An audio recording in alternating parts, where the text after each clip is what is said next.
Hello, everybody, and welcome to yet another special My Music. Normally, as you know, I have musical artists on here, or bands, or people that are making music. But I've done 3 of these now, well, this will be the 3rd, where I am talking to people who were on Virgin Island. Because I thought, what a great idea to talk to them about what music they might have listened to on the island, or what music, if they could have listened to music, they would have had on the island as well. Because, it kind of had that kind of desert island theme tune to it, that kind of vibe to it. And I thought also they'd be fed up of asking or answering questions about being virgins and being on an island. So today we have the wonderful Taylor. Hi. Thank you for joining us. We will be speaking to Taylor about her choices, 5 songs of her choice, and a guilty pleasure to wrap them up as well. So we'll be back after this. Keep on, don't stop.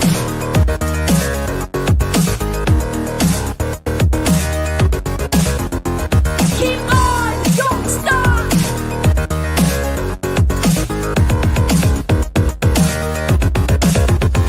Keep on, don't stop.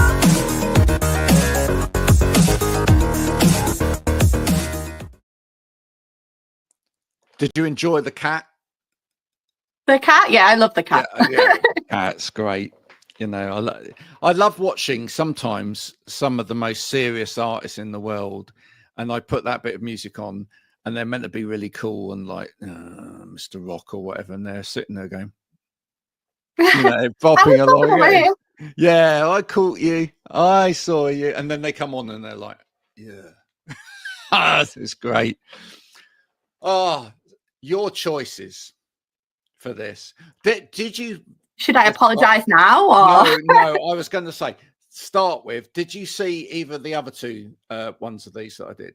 So I haven't watched them because they told me it was really, really fun, and I didn't want to ruin mine with their, because I don't want to copy any of theirs, because they have taste, and I'm known for having terrible taste. Mine's based on fun and endorphins, and that's it. I have no kind of rhyme or reason to the music that I like. Well, I think your songs that you've chosen will be both eye-opening for some of the audience who have known you from Virgin Island, but also quite entertaining, right? Okay, you have picked some wonderful songs. Okay, we'll start with the first one, which is an absolute belter. I mean, this for me is like, is this a karaoke song for you at all or not? Cake by the Ocean, but you've got the Pitch Perfect version of this as well. Specifically the Pitch Perfect version. Yeah, which is obviously very over the top.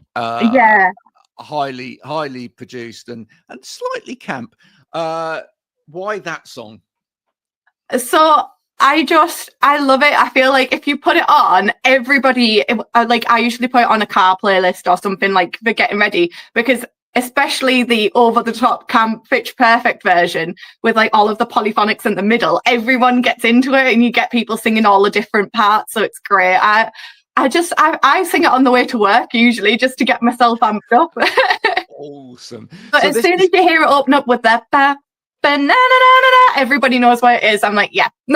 Absolutely. So this is what you would call a prees song. This is, if you're going out for the night, this is where you do your prees to.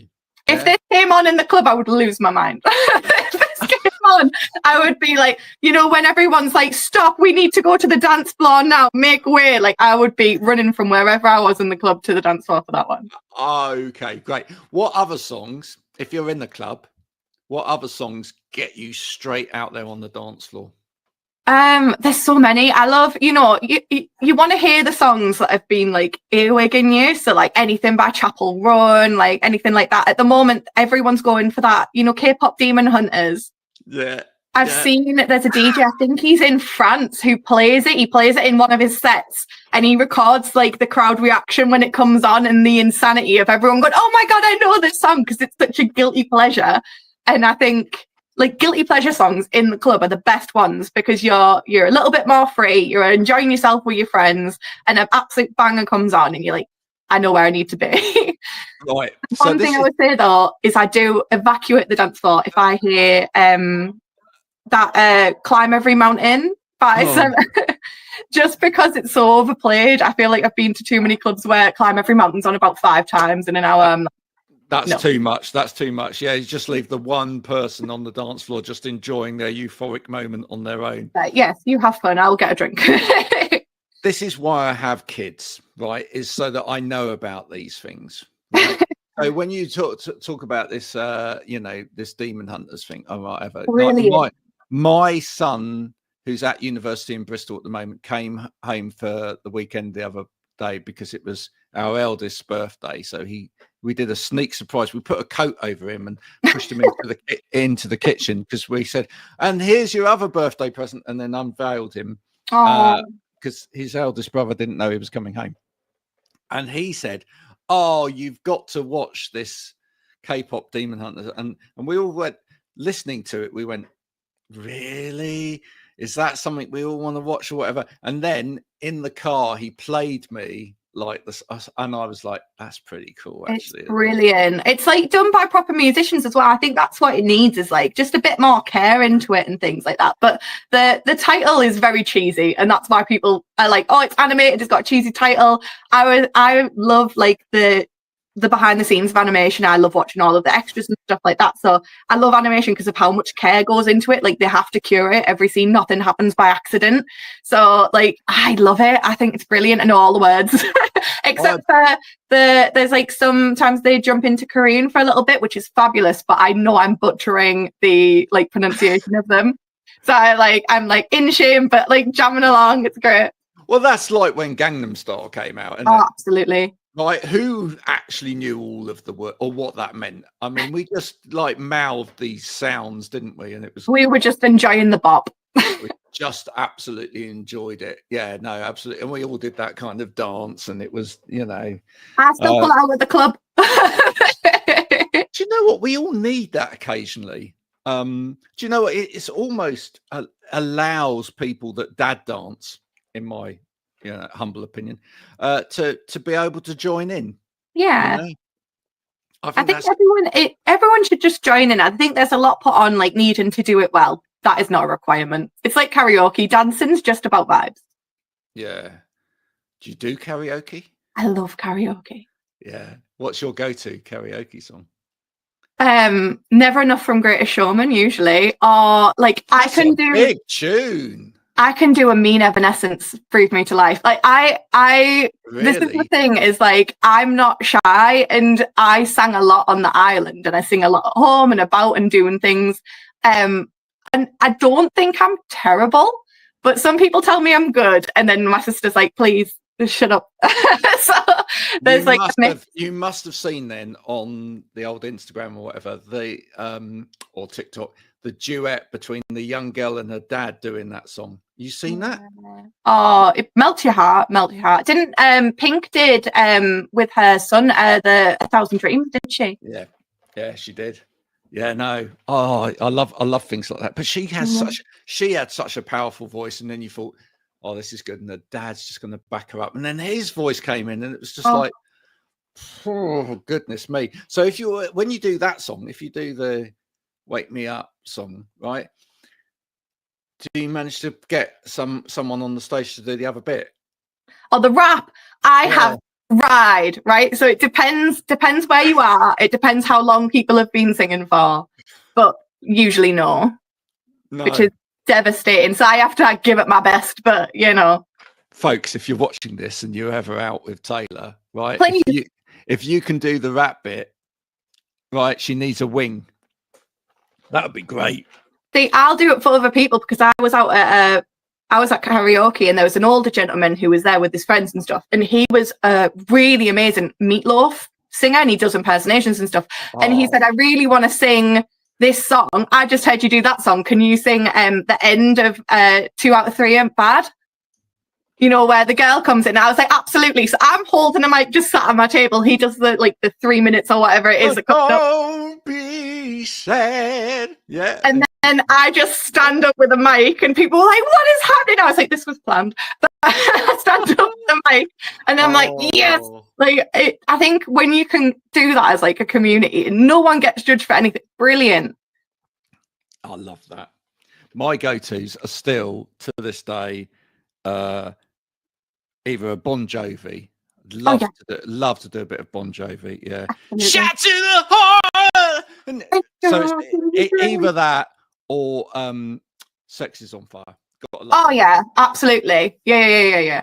You know? Like I used to sing these songs, but then people my age don't like. Some of them were like, I've never heard this song. Like I was singing, what is it? Summer of '69, and somebody didn't know what that was, and I was like, how do you not know what Summer of '69 is?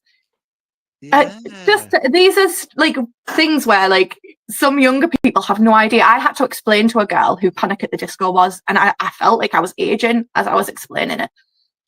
That is bad. It was bad. What really, really, really impresses me, if anybody ever does it out there and does it really well, what would really, really impress me at a karaoke is if someone does Kiss by Prince and does it in the falsetto and does the splits halfway through. That just like, you know, that would be amazing. That would just be performance. I don't think that's karaoke anymore. That you should pay to see that.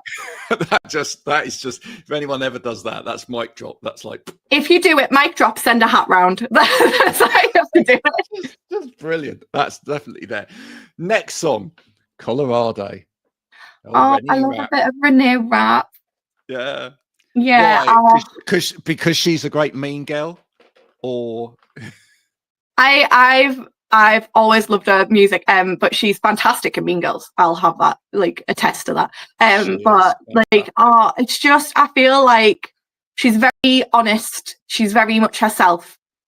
She doesn't change for anyone, and her music reflects that. And I feel like sometimes you can bond with certain songs. And for me, like Colorado was one of those things because, like you saw on the show, I spent so long being like, oh, I should just do this because it's easier. And like life would be better, and that's why like Colorado really sticks with me, because like life would be better if I lived in Colorado.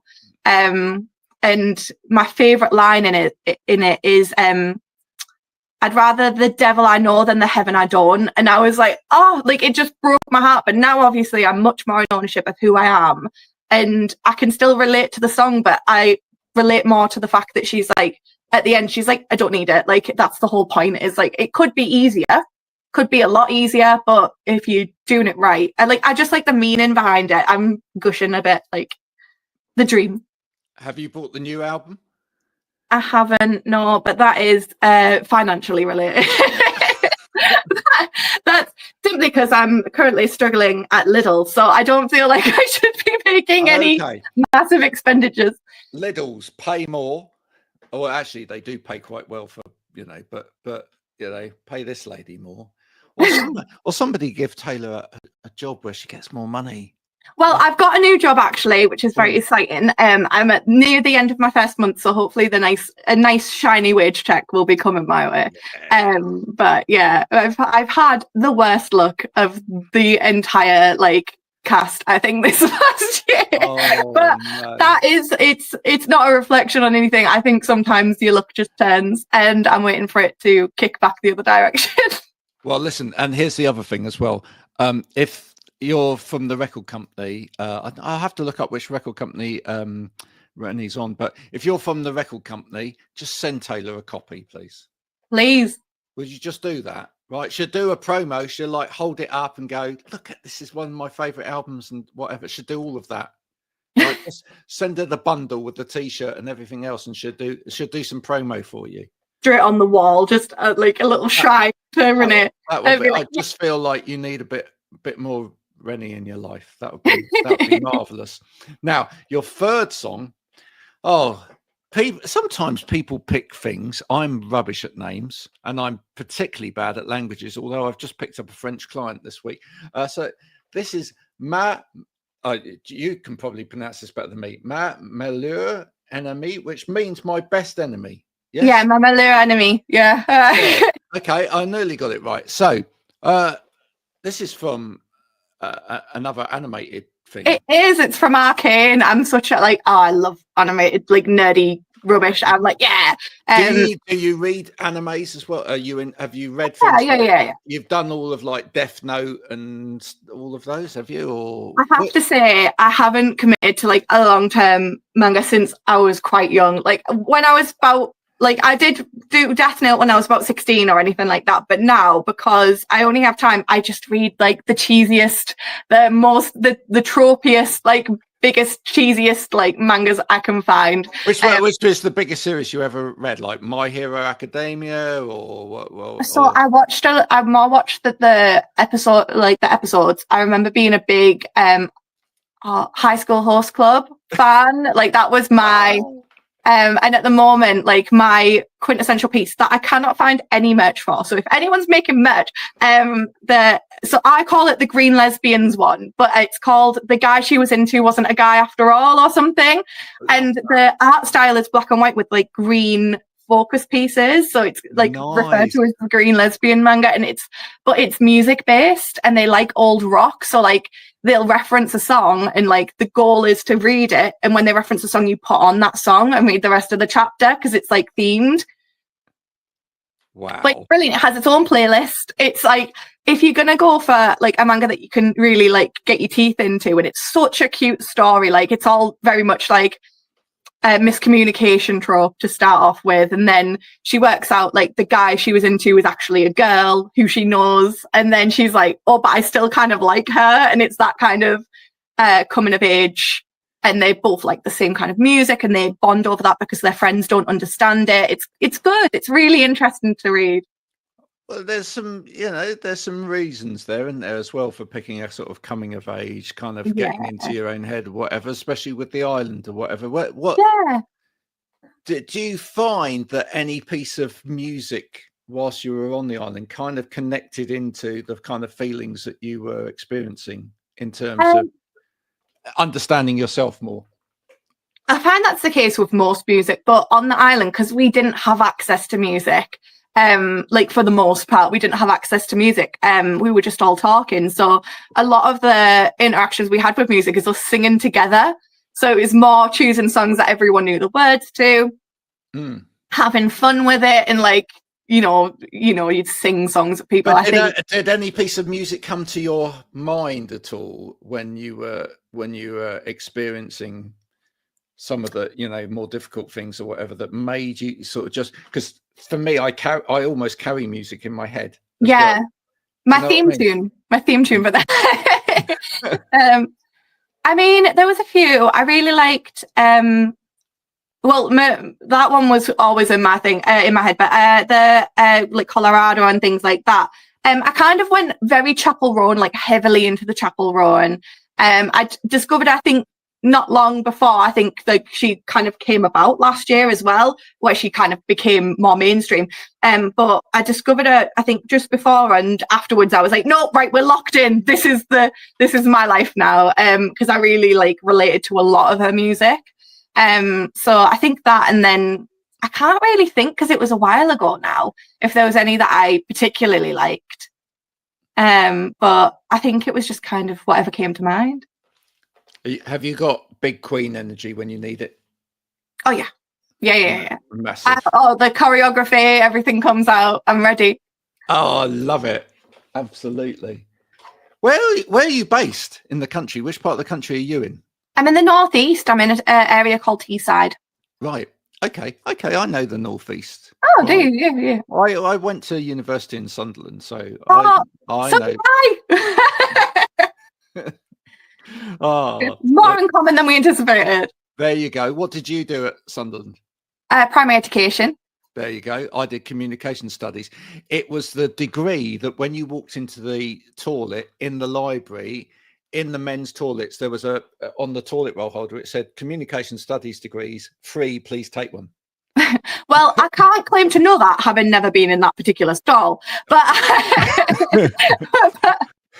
but I do remember going to Sunderland University. It's quite widespread. It's across the city. It's got a couple of different locations, though. It would have been very different when I went, because I'm a lot older than you, Taylor. How much is a lot? How old are you? I'm 53. Taylor? Oh, you're a smidge older than me, just a little. Oh, I am. Yes, I'm a fair bit older than you. But I have been back there since, because I've actually in work mode, I've been back there to talk about things, because I used to go around all of the different universities in the UK talking to them about learning and different things. But when I went back, the main building that I stayed and lived in had gone. That had been knocked down. So there you go. And a lot of the sort of university campus had been built, or it started to be built when I left, and that was down by the docks, etc. They had. They had all of this area down by the docks, which had been built up, but none of that was there when I was there. I used to live at one point in near Roker Park before they obviously had the Stadium of Light. So there you go. Yeah, it's very different. I was based on the river ones. I was in the river flats for my first year, and then I lived in student accommodation, like with friends, for the other 2 years. So just on the other side of the river to where you would have been. Yep. But there was a pub that was still there. I think it's called the Rovers or something like that. It was just the other side of the railway line or whatever. That was still there. I used to go to that all of the time. You probably used to go to pubs there all of the time as well. Next song, The Gar, the Scar, the Ra, which is by the Two Johnnies. This song is hilarious. It's brilliant. Did you hear? Did any of these? By the way, has any of these been like ones that you've not heard before, or are you kind of? No, I was going to say the French anime one. I had never heard that before. It's good though. Did you listen to it? Yeah. Brilliant. I did my research. I listened to all of it. But this one is hilarious. Why did you pick this?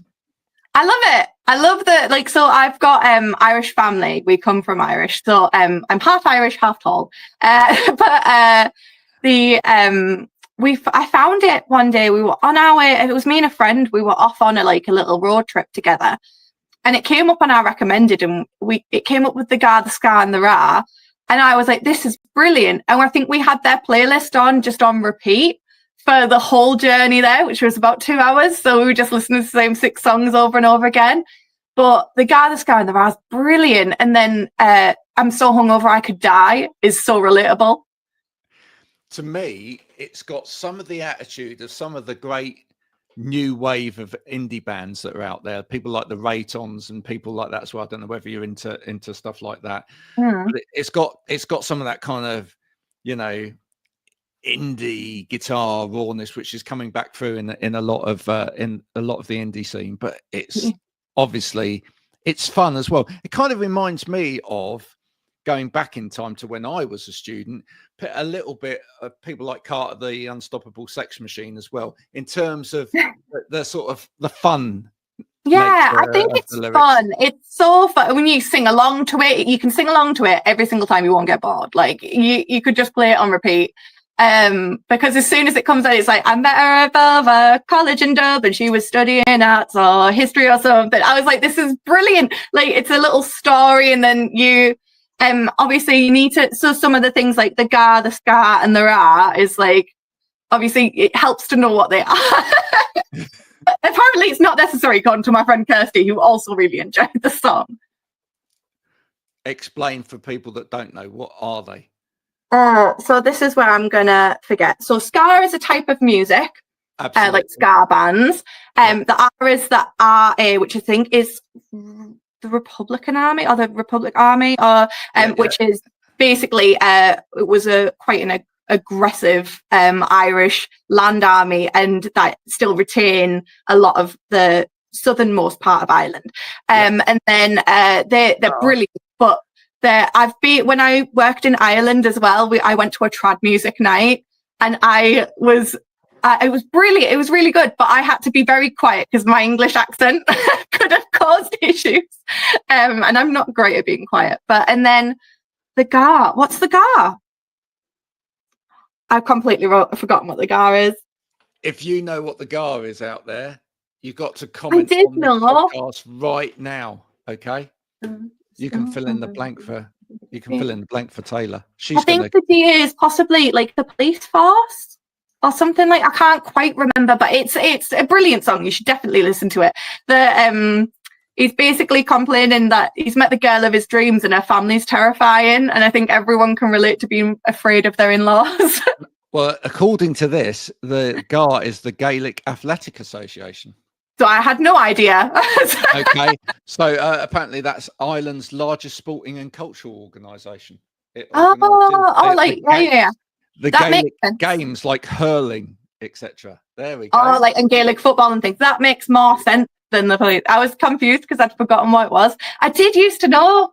I think when you sing it for so long, you forget sometimes. There you go. Have you ever Made hurled? myself look naughty. There you go. Have you ever hurled? I have not held, but I have done. I have. Not even after a good night out. Actually, it's called the tactical spew. I'll have you know. No, I have played Gaelic football once. There you go. And I'm not very good at it. Great fun. Again, if you've got a Gaelic football team, you want a celebrity. Who bruises like a peach and can't run. Taylor will give it a go as long as it's for charity. Right? I'll do the cheerleading on the side. Yeah, absolutely. Who was the most difficult person to? No, we won't go there. We don't look. Do you know what? I don't want to know. I don't want to know who was the most difficult person that you got on with in the house or whatever. Now, on the island, or whatever. Now, listen. What I do want to know is with this next song, which is "Mind Over Matter." Brilliant. By Anthony Ramos. Now, why am I always surprised when you say them? I know I wrote them down, but every time you say it, I'm like, I love that song. Now, here's the thing. When I watched the music video for this, Mm-hmm. I thought there's a great connection here to your time on the island, because there's this element of kind of almost uncomfortableness in the sort of the body language between him and the woman in the video, and they're doing some of these kind of like, almost over the top kind of intimacy dances and whatever. Mm-hmm. How was that on the island? I mean, some of the things, I know there's big editing that went on. I got that from the other two that have already been on here. But were some of the things, when you watched people doing them for the first time, were you a bit like, really? Or yes. were you? Yeah. Of course I was. Like, we were all very, very British about it. And first time I saw somebody doing it, I was like, oh my God, especially because you knew you'd be next. It was very like, there was the initial wall push. I think you saw everyone's reaction to that. I was dying to laugh and I couldn't, because I was like, oh my God, like, this is so serious and I can't take it seriously. The animal game. Who was the most fun person to do anything intimate with? Because they, you just like almost couldn't stop giggling or whatever. Oh, from the cast or from the therapist? Yeah, from the cast. From the cast, Jason, 100%. There's I think towards the end, we were doing practice wall pushes, and I said I'd do an experience when I lifted him, and it's just so funny. There was so many times like he can diffuse the tension with a joke, and he's very, very funny. And there was like a time where I think it didn't make it to the final edit, but where they were like, there was fruit that was supposed to represent your body part. And the boys had carrots or bananas and the girls had peaches. And he took his carrot, and everybody's like staring at these fruits and being like, oh God, what is this? And he snapped it in half and he went, that's better. He's like, but something silly like that can relax a whole group of people. And then, so I really liked doing things with him. But to be honest, I think mostly I paired up with Tom because we got on really well as friends. Yeah. And we were able to like, we made each other laugh without talking. So I'd be with Tom, and this is obviously, at first I think I cried in a session with him because it was too intense for me, but like I've been with Tom in sessions since, and we just do like a little shoulder shimmy and we'd be giggling at each other just because you were trying to diffuse the tension somehow. Tom sent me a thing the other day on Instagram, because he was at Glastonbury and he queued all day. at the front, or he was he was on the stage. He got a space at the stage at Glastonbury. He could have lifted the stage. It was brilliant. Yeah, all day. Have you ever been to see anybody musically or whatever and been right at the front and had to stay there all day? Have you ever done that? No, so I actually only started going to live music in the last 2 or 3 years. Wow. I know I missed out on a lot because when I was younger, I didn't have friends who were massively into it or wanted to do those things. And I'm from quite a small town. And then I did a lot of traveling, so it wasn't really an option. And then my first ever concert was with my friend Hannah from Scotland, and it was Panic at the Disco, which was amazing. Brendan Urie is a performer through and through. It was fantastic. Since then, I've been to see, I went to see Chappell Roan with Pia. I'm going to see Chappell Roan again next month with Holly. And then I've been to see, so I went with a friend to go and see a guy she likes who is very popular. And the fact that I don't remember his name is probably going to irritate people. But he's very, very popular. He's an indie artist and I can't remember his name. Sam Fender. There we go. Right. So I've been to see Sam Fender and I was massively impressed. It's just that I didn't listen to his music before we went to the concert. I was really, really impressed with it. But I've been to a few live performances now and it completely changes the way you experience it. And I love it and I need to go to more. Yeah. Who would be on your wish list to go and see? If you could go and see? Beth McCarthy. I had tickets to go and see her in Manchester, but she was poorly, so it got delayed to November. So I might be going to see Beth McCarthy in November, hoping that I can get people to come with me. I'd love to see Beth McCarthy. I would love to see Renée Rapp. I would there's so many. I'll tell you now, Beth is brilliant live. Beth is fantastic. Well, this is the thing, is I know this, and the worst part is, right, is Tom texted me and he went, I'm seeing Beth McCarthy today as well. I was like, I hate you so much because I literally really, I've been trying to see her and I got everyone organised, everyone to Manchester, and she was poorly, so she couldn't perform, unfortunately. But I was devastated because I had an outfit. I'd bought the Hot and Stupid album. Yeah. So the Hot and Stupid song, obviously she's a boxer. Yeah. In the music video. So I had arranged with my friends that we'd all go as different sports. So I had bought a Hot and Stupid basketball jersey with a basketball that I was going to bring. Holly was going as a Hot and Stupid footballer with like a pink football bag. And then like Pia was going to go as something? And I was like, everyone's going to go as a different sport. And then it got cancelled. So I've got a Hot and Stupid jersey in my cupboard that is awaiting when I finally get to see Beth McCarthy live. Oh, do it. Absolutely do it. No, she's brilliant. We went to see her last year with supporting Katie Baser. Oh, really? Oh, it's really, really good. Yeah, really. So jealous. Good. She looks fabulous. Like I follow her on her socials, and she's just such a performer as it is. I can't imagine what it'd be like to see her live. I don't know how she manages to bend like that and then get back up off of her legs. I mean, I can't at my age. It just stops. But yeah, you should watch the interview that I did with her. It's great. I will. It's a lovely moment. There's a lovely moment when we both get our sausage dogs out at the same time. Oh, I think that's at the top of my Instagram as well. You can see that. I will. But yeah, that for me was like. I mean, this is a very sexy song, Mind Over Matter, isn't it? Oh, it's pretty. It's fantastically sexy. You've got to perform it sexy as well when you're singing along. You've got to put in all of that. Yeah. No, absolutely. I mean, he's talking about almost being in the mind of someone. It's almost like some of the therapy advice, don't you think, this song? Yeah, I always get the vibe. It feels like an early date that they're on together, and you're trying to impress someone without coming across as too much, but you're coming across as too much. So it's like they're stirring a bowl together, they're lying on the sofa, and they're talking about like how they like it and things like that. And it's a very open song, and I think it's good because they're talking about like there's a lot of talk rap in it where he's like speaking very quickly, which he's brilliant for doing. And there's one where he's like gonna pause it for a little breather right here, and then I'm gonna explore your body, make me wish I was a mind reader. And I was like, this is brilliant, because this is kind of what the island was about, was being able to say what you want and say what you're after. So I thought it was really like it is applicable to the island, but it's also just on my bops list. So I listened to it.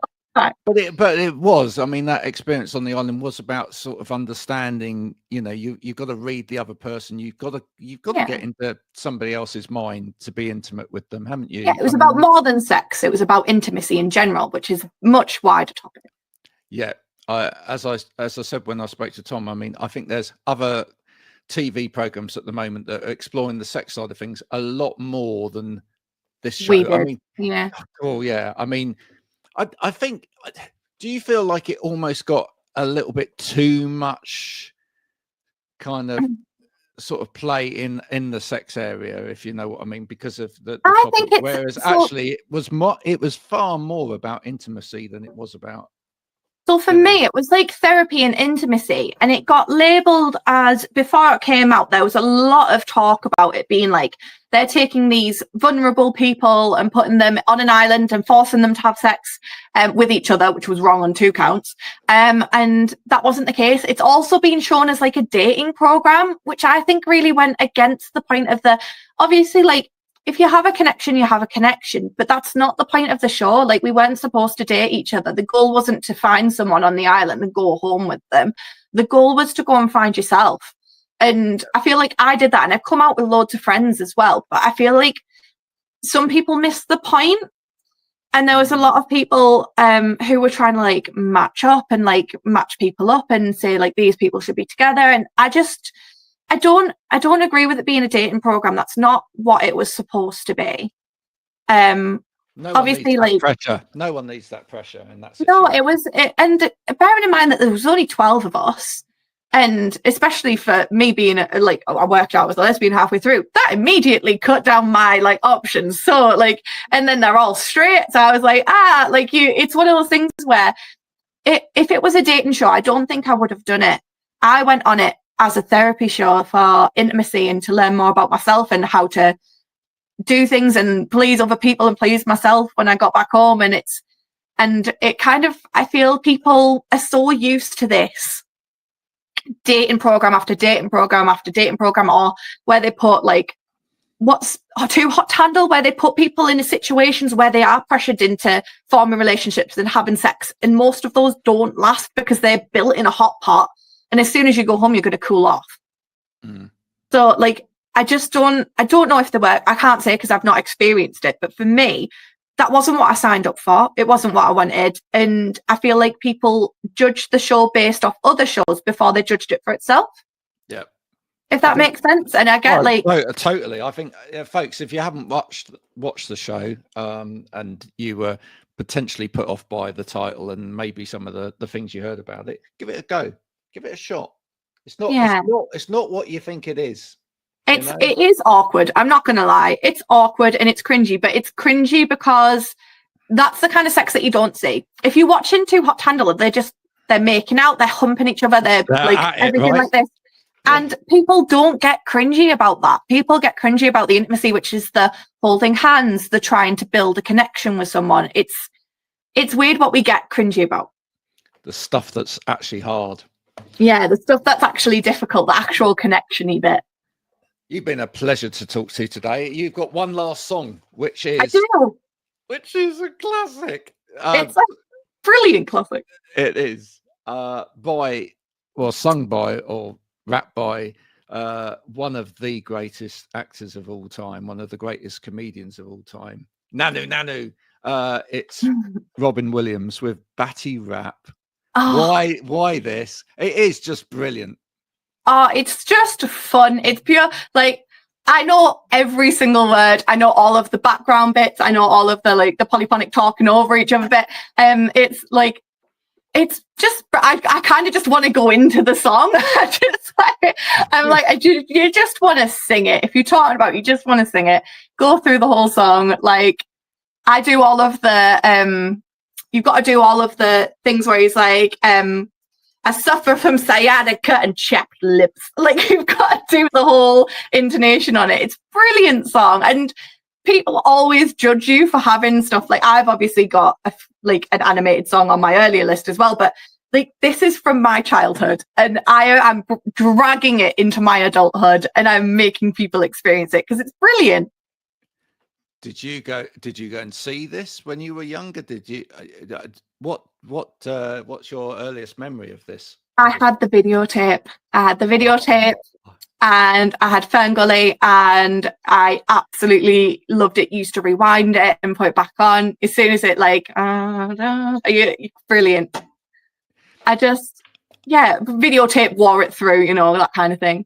Are you pleased? This is something I talk to musicians an awful lot about, and I don't get to speak to sort of non-musicians about this an awful lot. But are you kind of pleased that you grew up in an era where we still had video cassettes? Because I just feel like there's a point now with young people and technology and everything else where everything is so instant, right? It's so quick. And there was, for me, especially when I talk to slightly older musicians, etc., they really, what people feel is really missing is that that connection to any kind of art form or whatever, where you just had to have patience with it, because you had to put it on, you had to rewind it, you had to sit there with it. I feel like that is a reason why vinyl is making a comeback, for example, because you do actually have to go over to the machine, you have to turn it over halfway through, you have to commit to it. Yeah. So I feel like I have a DVD collection because I feel like the same way, but I relate more to DVDs because that was the majority of my youth. But for me, if you love something, you want to be able to hold it. You don't want to be able to, because sometimes when you find stuff on the internet, you go back to find it, it's gone. It's been deleted, or it's been moved, or it's corrupted, or it's no longer the same kind of thing. And I think when you've got something that you love, you want to be able to just grab it and be like, this is something that I really like. It's something that we discussed here whilst Virgin Island was on, which is this something that's always been there, right? Young people 20 to 30, struggling to get to a point of intimacy in their lives or whatever, or is this more current now because of the way that tech is and the way that sort of almost that dating is? And do you know what I mean? Is it kind of part and parcel of that in a way? Because life in a way was so much slower in the past. Yeah. I think it may be easier for people to make actual proper connections because they had more kind of time with people. I think that's true. Like you were a lot more face to face. A lot of it's done through a screen. It's really hard to tell through a screen if you like somebody or not. You can tell, and some people do build connections off of it, but I think we're so isolated. And even though we can connect with more people, like I would never have been able to do this 20 years ago, but I can do it now. But at the same time, I don't know, like you don't know your neighbors, you don't know the people on your street. Like it's wildly different because you tend to know people who live further away from you. And it's just, I think it's definitely accentuated. I think everyone's probably had the same struggles, but what used to happen is you had a very small pool of people to choose from. You only had the people that you knew. So you choose the one that was best for you. Whereas now the pool's so big and people always think they can do better. And sometimes it's not about doing better. It's about making it better for yourself. You're so right. I mean, growing up, there used to be a lot of sort of dating within like the youth group that I was in. Friendship groups and yeah, because that was it. Because we lived in a small village, and that these were the people you grew up with. These were the people you were spending all of your time with, and it was easier to kind of create more genuine connections with those people. Yeah. Yeah. So something in there. It was just a way of like, I feel like now you don't really get that, and people are more like, how do I phrase this? I feel like for me personally, I have everything that I need, a relationship would be a cherry on the top. So I feel like before, maybe 50 years ago or whatever it was, it would be more like, oh, you need to have a partner to do this, to do that and the other. Whereas now it's not as necessary. But for me, but I think that my problem is that I want the best for me, and I'm not willing to settle. And I think I'm part of the problem, that people did used to settle and they'd be happy, but they were settling. They were settling for what they wanted. They were settling for what they had. And now people don't feel that they need to. So there's that angle to it as well. There's that angle. And then people also cut each other off now when they stop dating, which they never used to. Like, you used to stop dating someone and you'd still live in the same town as them. It would be awkward for a bit, but you'd both move on. Whereas now they're like, I'm never speaking to that person again, and neither can you. You're ghosted. Yes, you're deleted, blocked on everything. That's it. Listen, thank you so much for coming on. Thank you for having me. We make this interactive, folks. There's the dog on cue. There we go. We make this as interactive as possible. So we will be attaching Taylor's playlist to this as it goes out on Spotify, so you can listen to the songs as you watch, and give your own comments, give your own feedback to them as you go. The challenge is to sing along. The challenge is the challenge is to listen without singing along and see if you can actually do it. I don't think you will be able to. That's such a great set of songs. Taylor, thank you so much for coming on. I hope you've enjoyed it today. And thank you to you for listening. As usual, we will be back soon with more of my music. But until then, from Taylor and myself, thanks for watching this special episode, and see you soon. Bye for now.